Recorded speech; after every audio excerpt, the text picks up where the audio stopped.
Hello friends, आप सभी का दोबारा से स्वागत है हमारे चैनल पे।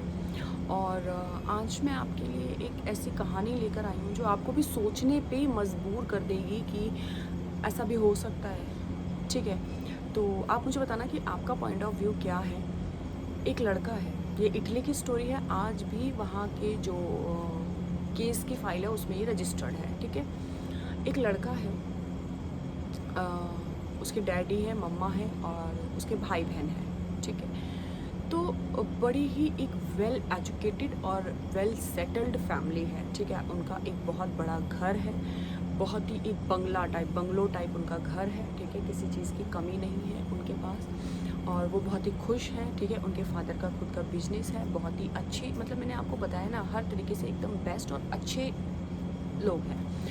ठीक है, तो क्या होता है कि जो उसके फादर होते हैं ना, वो अपने बेटे से बहुत परेशान होते हैं क्योंकि वो ड्रिंक करता है और उसके कुछ दोस्त ऐसे होते हैं जो उनको नहीं पसंद होते और आवारागर्दी जिसको बोलते हैं ना, कि वो करने लगता है वो, जिसकी वजह से उसके डैडी बहुत परेशान होते हैं। उसको बहुत बार समझाने की भी कोशिश करते हैं लेकिन वो नहीं समझता और उसके दोस्तों से भी दूर रहने के लिए बोलते हैं पर वो नहीं मानता।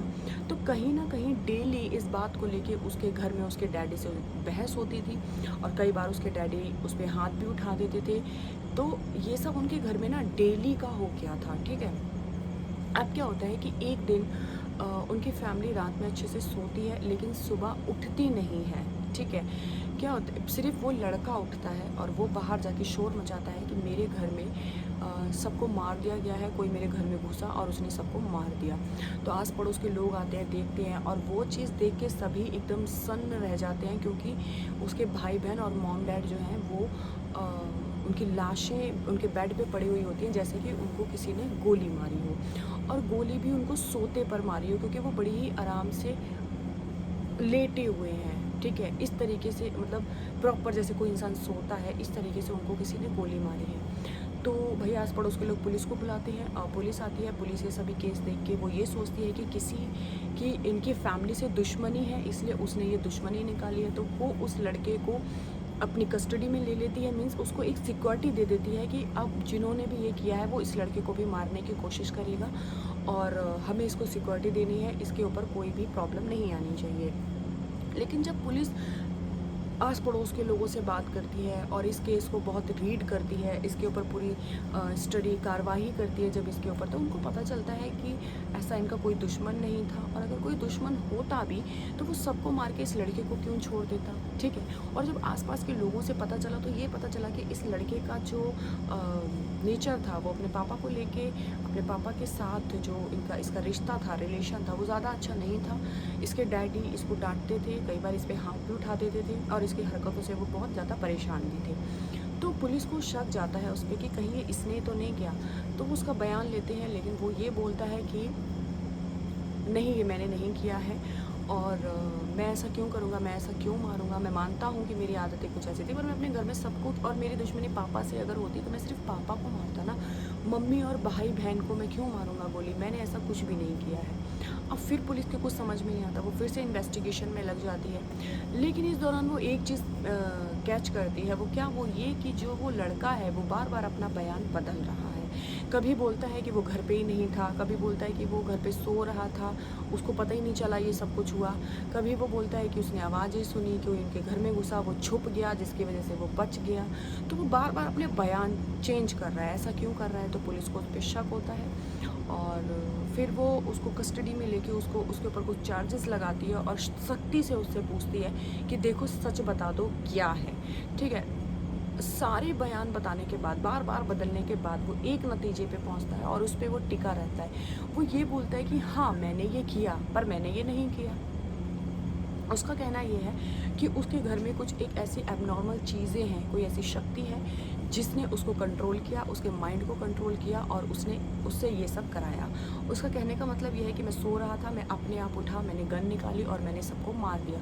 सबको मारने के बाद मैं होश में आया और तब मुझे पता चला, ओ ये मैंने क्या कर दिया, ये मुझसे क्या हो गया।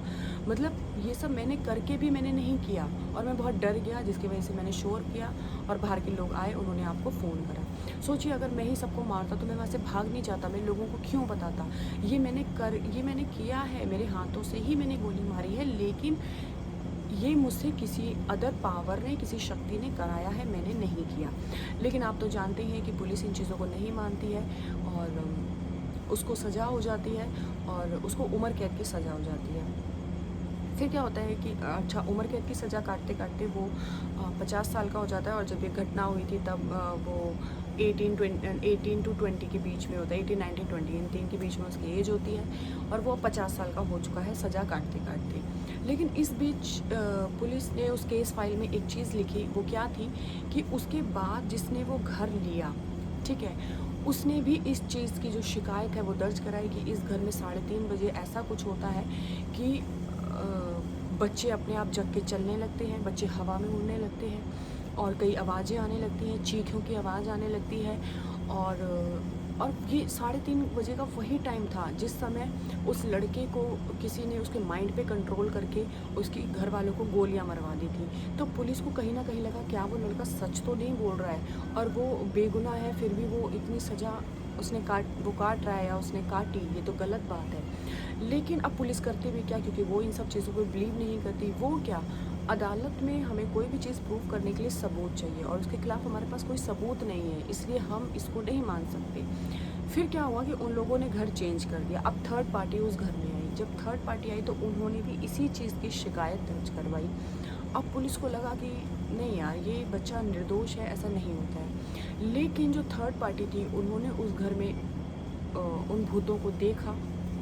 तो जब उस लड़के की फैमिली की फ़ोटोग्राफ वो थर्ड पार्टी को दिखाई गई कि क्या इनमें से आपको कोई उस घर में दिखा, तो वो लोग पहचान गए कि हाँ, ये उसी लड़के के भाई बहन हैं, मतलब उन भाई बहनों की आत्मा, क्योंकि वो बहुत छोटे थे उस समय और उनकी आत्मा भटक रही है। तो ये भाई बहन ही उनको उस घर में दिखते हैं और जो उनके बच्चों को भी परेशान करते हैं, आवाज़ें निकालते हैं और जिसकी वजह से वो घर भूतिया हो गया है और अब वो भी उस घर में नहीं है। और उसके बाद से उस घर में कोई नहीं आया, कोई रहने नहीं आया, लेकिन वो एक म्यूज़ियम में बदल दिया गया और अब लोग वहाँ पे उसकी टिकट लेके बाकायदा उस घर को देखने जाते हैं कि ये घर हॉरर है और यहाँ पे भूत रहते हैं।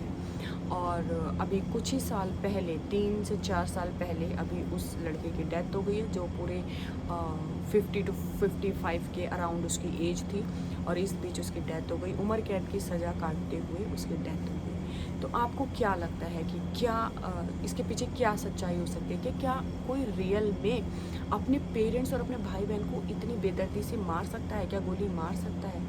और अगर उसने ये नहीं किया तो क्या थर्ड पावर ने उससे ऐसा करवाया? पर क्यों करवाया और उसकी सज़ा वो क्यों भुगता? या जो कानून है वो इन सब चीज़ों को क्यों नहीं मानता कि ऐसी भी कोई चीज़ें हो सकती हैं? जैसे कि हर केस को सॉल्व करने के लिए एक पुलिस वाले को रखा जाता है, तो क्यों ना ऐसी चीज़ों को सॉल्व करने के लिए एक पैरानॉर्मल रखा जाए जो इस चीज़ को अच्छे से स्टडी करके, ताकि कोई भी बेकसूर सज़ा ना काटे और ना भुगते। तो आपका क्या पॉइंट ऑफ व्यू है, आप मुझे ज़रूर बताइएगा और उसके बाद मिलते हैं हम नेक्स्ट वीडियो में। अच्छा, टेक्निकल जी आपके लिए है, ठीक है, हिस्ट्री ऑफ लिटरेचर की वीडियो बहुत जल्द आपके पास आएगी, ठीक है। Please, I am really sorry, मैं अपनी तरफ से पूरी कोशिश कर रही हूँ कि मैं जल्दी से वो वीडियो अपलोड करूँ, लेकिन कुछ ना कुछ प्रॉब्लम्स की वजह से वो वीडियो नहीं अपलोड हो पा रही है। लेकिन आप बिल्कुल भी टेंशन मत लो, मैं कोशिश करूँगी कि मैं जल्दी से जल्दी वो वीडियो, क्योंकि जो उसके नोट्स हैं ना वो 8 पेजेस के अराउंड हैं, ठीक है। और 8 पेजेस आप सोच सकते हैं कि एक एक वीडियो को मुझे एक एक पेज को डिक्लेयर करके और एक एक वीडियो को जॉइंट करके कैसे, थोड़ी सी प्रॉब्लम है, बट मैं उसको जल्दी ही आप तक ज़रूर पहुंचाऊंगी, ठीक है। तो तब तक के लिए नमस्ते और आप सभी को बहुत सारा प्यार और मिलते हैं नेक्स्ट वीडियो में। ओके, तब तक के लिए अपना ध्यान रखिए, अपने घर वालों का ध्यान रखिए। Bye bye.